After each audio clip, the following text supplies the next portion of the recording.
Man, that's why we play inside.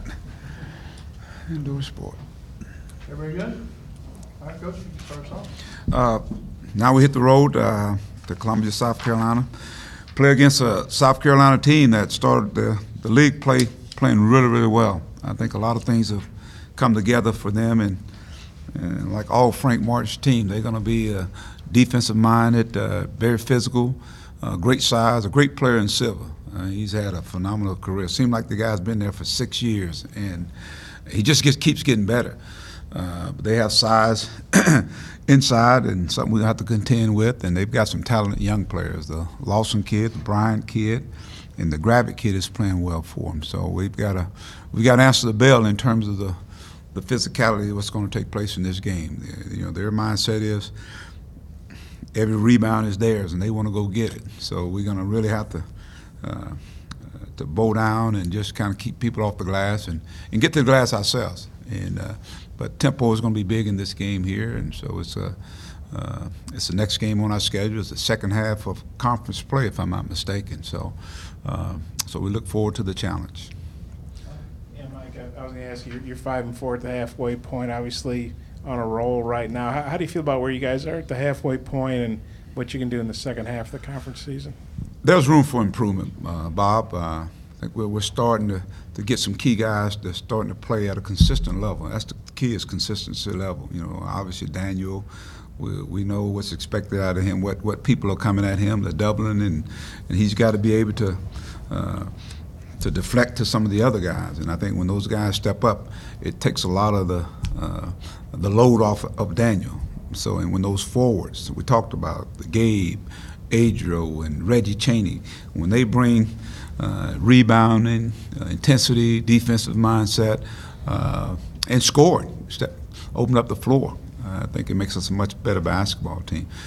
But the biggest thing is when you go on the road, you got to shoot the basketball well. So hopefully that's something we can take with us. Defense is going to have to be really, really good, and the finishing part of defense is rebounding the basketball. So where we are right now, we still got a ways to go to get where I want to get to, but I think we're moving in the right direction because we're getting multiple guys now. You know, Keyshawn has started giving us some quality minutes. Gabe is giving us quality minutes coming off. Desi, Reggie Chaney. So our bench is starting to impact this team, and along with the guys that are starting off. And so getting off to a good start is going to be a big key in this game. Really, from the Missouri game on, what's made the difference in your defense kind of playing to the potential you thought they would at the season? I just think we're getting after people. I think we've been disruptive again. I think our pressure, our help side, and help side to me is a game that exemplifies that is the Vanderbilt game. You know, I don't think our defense was as disruptive as it could have been, but I think we took like 6 or 7 charges. And so that means our line of defense is there. You know, there are games where we block shots, but we're active. We're touching balls. We're deflecting passes. And so I think our guys are more in sync defensively. They're talking, communicating. And that defense is leading to some offense. And then I think on the offensive end, I think we're executing a lot better. We're doing a good job of really, starting inside out, getting the ball to Daniel on time, and when the double comes, he's swinging the basketball, moving the ball. So just seems like things are starting to get a little bit more in sync. How much of that's just time, when they've had the time to play together and practice together? Yeah, that's that time of the year when a lot of things start coming together, defensively and offensively. Mike, I don't know how much you pay attention to this stuff. You guys have hit a 3 in 999 straight games, so that means the next one would be 1,000. Only a handful of teams have done that. Just what do you think about that? I guess we've had people that can make threes, I guess. That many, like I said, you know more about that than I do. But obviously, since the three-point line has come into effect, a lot of teams are taking advantage of it. So that just means we've had some people that, I guess at some point in time, it's been in jeopardy, I know at times, because we've had a team where I think we may have made one like in the last 5 minutes of a game or something like that. So, but it's just something you'd write about, I think. But it is significant, though. I think it is. And you've been on the bench for more of those games than anybody between being an assistant and a head coach. Is that kind of cool to think about? Like I said, we've had some guys who can put it in the hole, and we've got And I think we got some more guys who can put it in the hole. So let's hope we can, knock on wood, keep it going. Kind of in that same vein, how impressive is it to see Isaiah, I guess, kind of so close to breaking the freshman record for threes in a season with still more than a month to play? Well, just good to see him start to, feeling a lot better. He was real puny there for a while there, and I just thought, before he even got sick, I thought he was playing with that pop in his step again, and that's what we're seeing. His confidence really just soaring, and that's important for our basketball team. He's a really good player and got a chance to be a real special player. I think everybody talks about his shooting, but if you look at defensively, he's done a lot of good things for us defensively as well. Coach, you mentioned early on that controlling tempo is going to be a big key in this game. How do you go about doing that on the road? Well, we got to make sure that our defense has got to keep them off the board. That's one thing, and then when we score, we got to.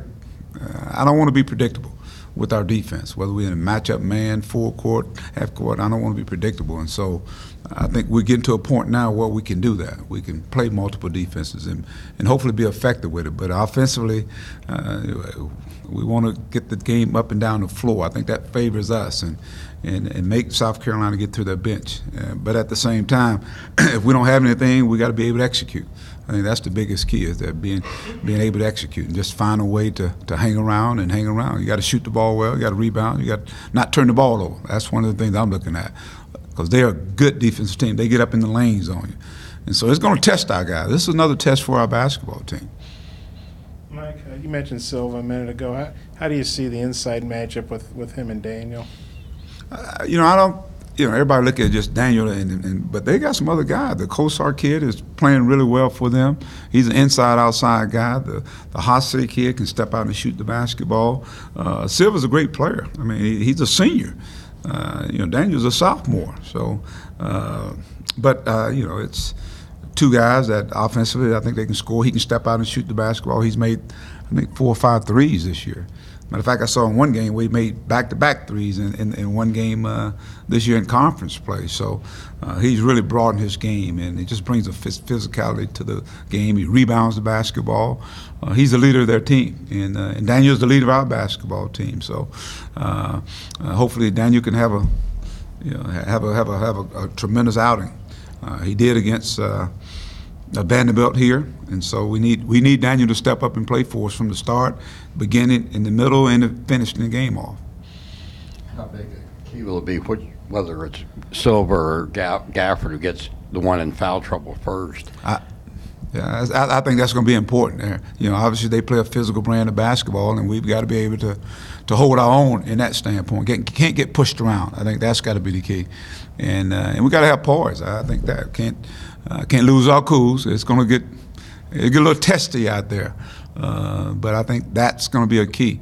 Foul problems. The thing for us especially, I think is big for him, and even for Silva. He's a guy. He's picked up fouls quite a bit, so that'll be interesting to see. When you look at your ability the last 2 games to build a double-digit lead, how do you keep from letting that run that comes back at you from getting the game closer like it has been the last 2 games? Ask that question again. Well, I mean, you've had double-figure leads late in games. Okay. And how do you keep from allowing that other team's run to get them back into the game? Keep executing, doing what you did to get the lead. I think that's the biggest key. And if you think about the other night, we always talk about that last 10 minutes being our period. I thought we let up defensively. I really did. And it allowed them. We had some missed assignments on our defense, and they were able to get wide open spot-up shots. And before you know it, now that game's become a game. And that's the game becomes a little closer. And it went back and forth. But I think the key is being able to keep doing what you're doing to get that lead. That means you got to come out and execute. You got to be able to make stops and build on momentum. I don't think we take advantage of the momentum all the time, and that's a sign of an inexperienced team. So to answer your questions, we got to learn that other part of, when you get a lead, increase that lead. You got to be able to put the pedal down to the metal, and that's a learning curve. That's a learning curve. Makes sense. Some of the other SEC coaches said on the coaches call the other day that South Carolina's maybe playing at a faster pace. Have you seen that? And if so, could that help you guys? Because you obviously want to play fast. Yeah, they're playing at a fast pace. It should be a good game. Like I said, they're playing at a much faster pace than Frank's team has here in the last few years. But he has those kind of players. You know, the Lawson kid, the Bryan kid, the Campbell kid is a graduate player. So they are. And they got older guys now. They got 5 guys that have been there at least 2 to 3 years now. In Silver's case, he's been there for 4 years. Kozar, he's a junior. I think Hasse he's a sophomore. The Gravett kid, this is his 3rd year there. So they've got guys that have been there. And so now with the young guys, they're a little more athletic. A lot of more versatile parts to his basketball team, and they're starting to play really good basketball. I mean, they won us some. You know, their first game winning the conference play was at Florida. Won some close games, and then they won some games at home as well. Yeah, Mike, going back to Isaiah, what's running through your mind when he goes on a run like he did the other night, where I think he hit 4 threes in just a couple of minutes? What's running through your mind when he does something like that? What's running through my mind? Yeah, just I guess what are you thinking after he does that? Is it just kind of amazement or what? Good shooting. I've seen him do it in practice. He make multiple shots, so keep it up, I guess. That's a good answer. Keep it up. Keep shooting. How about that? That's keep shooting. Mike, you guys obviously had a big road win at LSU, and you played Texas Tech pretty well, and you won at A&M. How do you feel about taking this team on the road? Do you feel like you guys are developing into a pretty decent road team? We're getting better. We're getting better, Bob. I think we've gotten better every time we went out. From the Tennessee game, even to where we are right now. I think we're a little bit better, and I'd be anxious to see us go in this environment and playing against a team that's going to be very, very physical. They're defensive minded, and see if we can match that intensity. They're coming off of a tough loss at Kentucky. So we know they're going to come out with a lot of emotion, and we got to be able to withstand that, that initial coming out. Anything else, Coach? All right, thank you, guys.